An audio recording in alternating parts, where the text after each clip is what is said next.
आभार व्यक्त करता हूं। साहित्य संगम मंच बैरसिया भोपाल द्वारा नवरात्र के अवसर पर, नूतन वर्ष के अवसर पर जो कवि सम्मेलन आयोजित किया गया, हमारी बहन रानी कुशवाहा जी के द्वारा, मैं इनको बहुत बहुत धन्यवाद देता हूं। और हमारे बैरसिया नगर में, बसई में जो प्रदेश से हमारे कवि, सम्माननीय कवि यहां पर मौजूद हैं, उनका भी मैं आभार व्यक्त करता हूं। और जैसा कि प्रचलित है कवियों के विषय में कि जहां ना पहुंचे रवि वहां पहुंचे कवि। अपने शब्दों के माध्यम से, अपनी कविताओं के माध्यम से, वीर रस की कविताओं के माध्यम से, श्रृंगार रस की कविताओं के माध्यम से और करुण रस की कविताओं के माध्यम से मनुष्यों का हृदय परिवर्तन कर देते हैं। चाहे आजादी के पहले की बात हो, चाहे वर्तमान समय की कोई भी समस्या हो राष्ट्र की, अंतर्राष्ट्रीय स्तर पर हमने आज यह देखा कि हमारे कवियों ने यूक्रेन और युद्ध चल रहा है उसके विषय में बड़े ही सुंदर शब्दों में कविता के माध्यम से जो बात कही, वो निश्चित तौर पे बहुत ही अनुकरण, बड़े सरल शब्दों में उन्होंने कविता के माध्यम से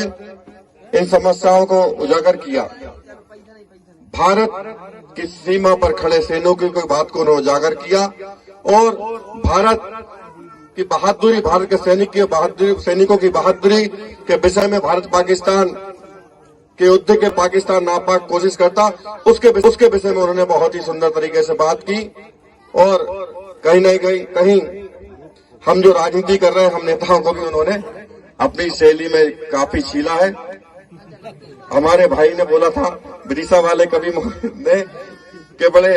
चमकदार कुर्ते पहनते, लेकिन देखो साहब कुर्ता गंदा हो रहा कि नहीं हो रहा, देखो भैया।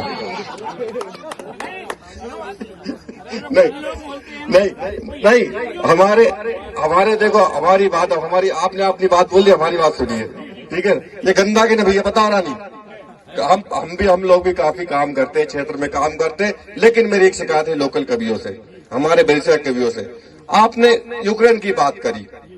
आपने भारत पाकिस्तान की बात की, आपने जन समस्याओं की बात करी, लेकिन मैं समझता हूं कहीं ना कहीं हमारी बैरसिया में, इसी बसई क्षेत्र में मेरी बड़ी पीड़ा है कि गायों की जो हत्या हुई थी, या जो भी जिस तरह से उनको अभी गायों की जो मौतें हुई, उस पर भी अगर आप दो शब्द लिखते तो मैं समझता कि हमारे यहाँ की समस्या, जो गाय माता, हम जिसको गौ माता मानते, भारत की माता मानते हम, कि भारत की गौ माता मानते हम, कि भारत की गौ माता है, तो बैरसिया में उसके भी कभी कभी कुछ जन समस्याओं को हम लोग अगर बोलते तो लोग कहते कि राजनीति करते, नेतागिरी कर रहे, बीजेपी, भाजपा, कांग्रेस, अन्य दल की बात आती। लेकिन कभी अगर उस चीज को और उभारे, जैसे अभी आपने पाकिस्तान की बात की, आपने यूक्रेन युद्ध की बात की, मेरे तो अंदर से रोम रोम, जब वाजपेयी जी बोल रहे थे तो माँ तक जी के ऊपर जो कविता, माँ के ऊपर जो कविता लिखी और जो पढ़ रहे थे, वाकई उस उच्च कोर्ट की कविता को मेरे अंदर से झंकार हो रहे, रोम रोम के अंदर से मेरे, क्या बताऊं, मैं शब्दों में बयान नहीं कर सकता हूं। तो मैं यहाँ कहूंगा, कभी भी आप कुछ आगे हमारे क्षेत्रीय समस्याओं को भी अगर अपने शब्दों में उजागर करेंगे, तो मैं समझता हूं चाहे नेता हो, चाहे अधिकारी हो, चाहे आम जनमानस, वो बातें निश्चित तौर पे जब आप कविता के रूप में प्रस्तुत करेंगे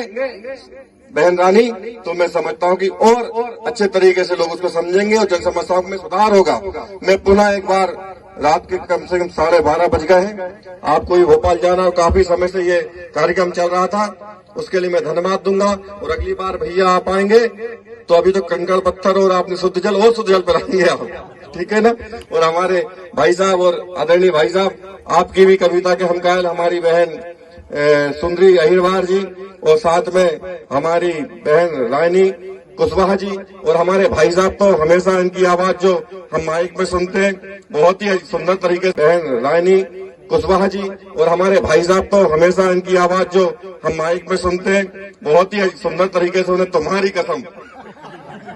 मैं सही बोल रहा हूँ, लेकिन ठीक है ना, कविता इतनी बढ़िया उन्होंने की और हमारे महेश भाई जी और हमारे पप्पू भैया कुशवाहा जी, हमारे धीरज भैया, उस सारे बसई को मैं धन्यवाद देता हूँ। बैरिस्टिया में आप सब लोग आए, उसके लिए हम जोरदार स्वागत करते हैं आपका सभी कभी महोदय का, और आशा करते हैं कि आप आते रहे और बैरिस्टिया का ऐसे ही हमें ज्ञान देते रहे और जन समस्या को उठाते रहे, देश की समस्या को उठाते रहे, जिससे सभी नेता अभिनेताओं में सब में सुधार हो। धन्यवाद। जय हिंद, जय भारत, जय कबीर महाराज।